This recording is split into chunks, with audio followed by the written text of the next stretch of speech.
大家好，我是郝广才。有一个人呢是药剂师，叫约翰潘伯顿。他当时在亚特兰大呢做什么？就是开药房。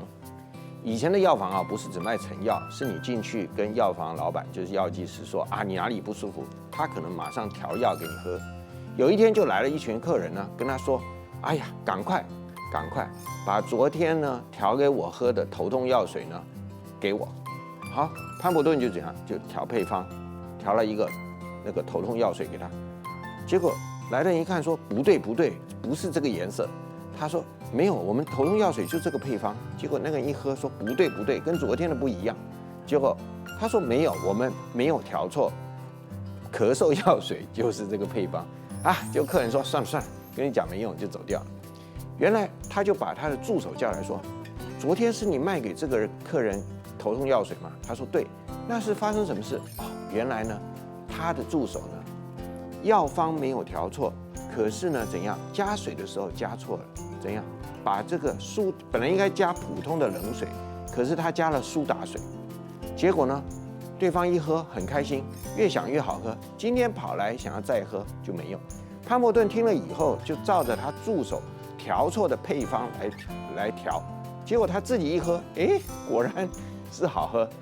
所以在1886年5月8号，他开始卖这个头痛的药水，就是加了苏打水，这就是第一瓶可口可乐。可是那时候这个不叫可口可乐啊，是潘伯顿的另外一个合伙人，是一个会计师 Robinson 就要帮这个新开发出来的饮料想个名字。他先想到清凉嘛，因为热天 cold。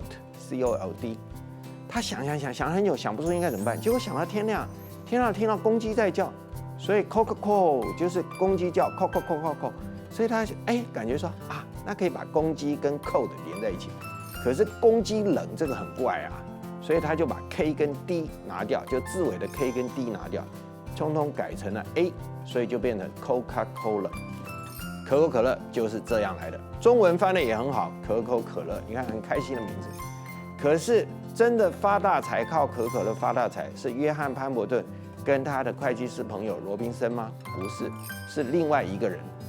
这个人呢，用2300块呢，买下在这个6年以后，1886年的6年以后，1992年买下了可口可乐的配方还有名字。他用2300块美金买下来了，然后呢开始推广。刚开始卖的时候呢，销售成绩也不错。可是后来因为呢它是药水，所以里面有咖啡因，就被美国呢药物管理局呢给禁喝了，就是这个不可以卖，因为有咖啡因会让人上瘾，所以可口可乐等于停了一阵子。到了什么时候？2次大战，可口可乐机会又来了。这个时候，可口可乐公司呢跟这个美军呢商量说，这样子吧，只要你让我呢重新卖，而且我调整配方，不要加这么重的咖啡因，好。然后我可以提供给美军，就是所有美国大兵呢，这个免5分钱1瓶可乐来喝。